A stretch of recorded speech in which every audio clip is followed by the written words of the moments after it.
இப்படி அழுதுட்டே இருந்தா எந்த பிரயோஜனமும் இல்ல. சாப்பாடு கொண்டு வந்திருக்க, முதல்ல 2 பேரும் சாப்பிடுங்க. அம்மனோட விக்கிரகத்தை நீ வீட்டுல இருந்து வெளியே தூக்கி போட்டுருக்க கூடாது. அதனாலதான் இப்படி எல்லாம் நடக்குது. இனிமே எங்க வீட்டுக்குள்ள எந்த சாமியும் உள்ள வர்றதுக்கு அனுமதி இல்ல. சக்கரம், கதா, சூலம், வஜ்ராயுதம், ஸ்வர்க்கம் இது எல்லாத்தையும் விட்டுட்டு மனுஷனா பூமியில வாழ்றது ரொம்ப கஷ்டம் இல்ல? வாழ்ந்து காட்டுமா? அப்ப நீ சொல்றத ஒத்துக்கிறேன். குல தெய்வமும் இல்ல, எந்த தெய்வமும் இல்ல. இதெல்லாம் மந்தாகினிட்ட வாங்கின நகையால வந்த வென. ஒரே ஒரு முறை சாமி ரூம திறந்து தேவி கையால பூஜை பண்ணவை எல்லாம் நல்லபடியா நடக்கும். எந்த சாமியும் என் வீட்டுக்குள்ள வர்றதுக்கு நான் ஒருபோது அனுமதிக்கவே மாட்டேன்.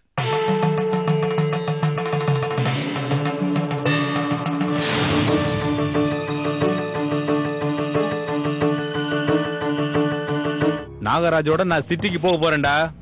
அங்க அவனுக்கு பெரிய பெரிய லாயருங்கள் எல்லாம் தெரியும். போலீஸ் கமிஷனர் எல்லாம் நல்ல பழக்கம் இருக்கு. இந்த இன்ஸ்பெக்டர் பரமசிவத்துல இருந்து கேசவநாத் வரைக்கும் இங்க வருவாங்க. இதெல்லாம் நடக்குதா இல்லையான்னு நீயே பாரு. மாமா, இதனால பிரச்சனை இன்னும் அதிகமாகும்ல? நீ கவலையே படாத. போலீஸ் கமிஷனர் ரொம்ப நல்ல மனுஷன்னு கேள்விப்பட்டிருக்கேன். எல்லாம் நல்லபடியா நடக்கும். நீ கொஞ்சம் பேசாம இரு. என்னம்மா தேவி, எதுக்கு இப்படி ஓடுற? இன்னைக்கு வேலைக்காரமா வரலப்பா. நான் சீக்கிரமா போலனா எல்லா வேலையும் அம்மாவே செஞ்சிருவாங்க. வேண்டான்னு சொன்னாலும் கேக்குறது இல்ல. நீ கவலையே படாத. நானும் உனக்கு உதவியா இருப்பேன்ல. நம்ம 2 பேரும் சேர்ந்து செய்யலாம் வா.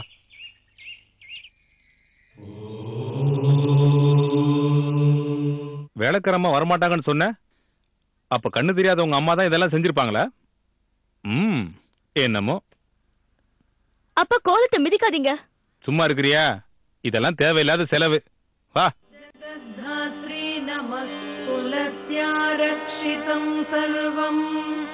யார் நீ? புதுசா வேலைக்கு சேர்ந்திருக்கியா? சுப்பம்மாவோட பொண்ணுக்கு உடம்பு சரியில்லையா? அவங்களுக்கு பதிலா அவங்க வர வரைக்கும் இவங்க தான் வேலை செய்வாங்க. இங்க இருக்கிறது எல்லாம் சரி பண்றதுதான் என்னோட வேலை. சரி பண்றியோ சுத்தம் பண்றியோ? உன் பேர் என்ன? என்னோட பெரியப்பா சாம்பவின்னு கூப்பிடுவாரு. எங்க அத்தை தாட்சாயினின்னு கூப்பிடுவாங்க. எங்க சித்தப்பா சாரதான்னு கூப்பிடுவாரு.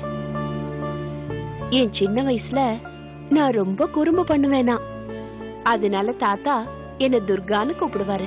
நான் பைத்தியக்காரின்னு கூப்பிடுவேன். உலகத்துல உள்ளவங்க எல்லாம் உன்னை என்னென்ன பேர் சொல்லி கூப்பிடுறாங்கன்னு தெரிஞ்சுக்கிறதுக்கு நீ என்ன மகாத்மா காந்தியா இல்ல சுபாஷ் சந்திர போஸா? யாரு என்ன பேர் சொல்லி கூப்பிட்டா எனக்கு என்ன? உன் பெத்தவங்க உனக்கு என்ன பேர் வச்சாங்க? உன்னை எப்படி கூப்பிடுவாங்க? ஜெகதீஸ்வரி. ஜெகதீஸ்வரியோ மல்லேஸ்வரியோ பைத்தியக்காரியோ இதெல்லாம் வேண்டாம். சுப்பம்மா மாதிரி இருந்தா போதும். சொன்னதை செய், கொடுத்ததை சாப்பிடு, அவ்வளவுதான். அது மட்டும் இல்ல, இந்த விளக்கு, சாம்பிராணி, மந்திரம், அபிஷேகம், நெய்வேத்தியம், தோத்திரம், சாமிங்க இதெல்லாம் எனக்கு சுத்தமா பிடிக்காது. சாமின்னா உங்களுக்கு ஏன் பிடிக்கிறது இல்ல? இவ பெரிய சாமி பக்தை இருந்தாலும் கண் பார்வை போயிடுச்சு. நான் ஒரு நேர்மையான ஆளு, யாரையும் ஏமாத்தினது இல்ல.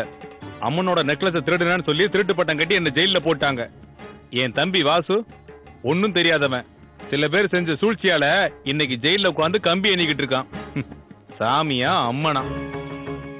இது என்னோட வீடு.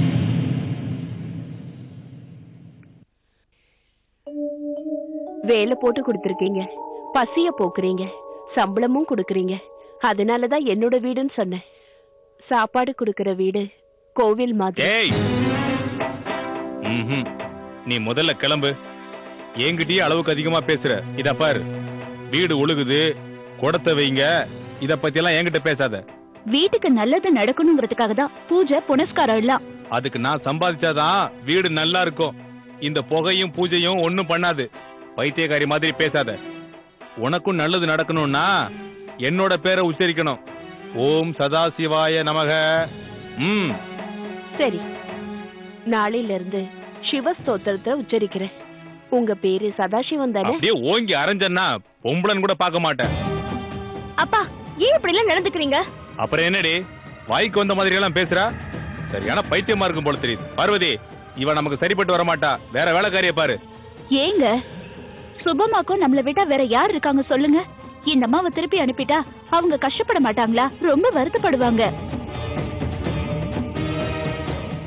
கழுத்தை பிடிச்சு வெளியே தள்ளலாம்னு நினைச்சேன். அந்த சுப்பம்மாவுக்காக உன்னை சும்மா விடுறேன். 15 வருஷமா எங்க வீட்டுல வேலை செய்யற, அதுக்காக தான் நானும் சும்மா இருக்கிறேன். என்னால நீ இவ்வளவு கஷ்டப்படுறல.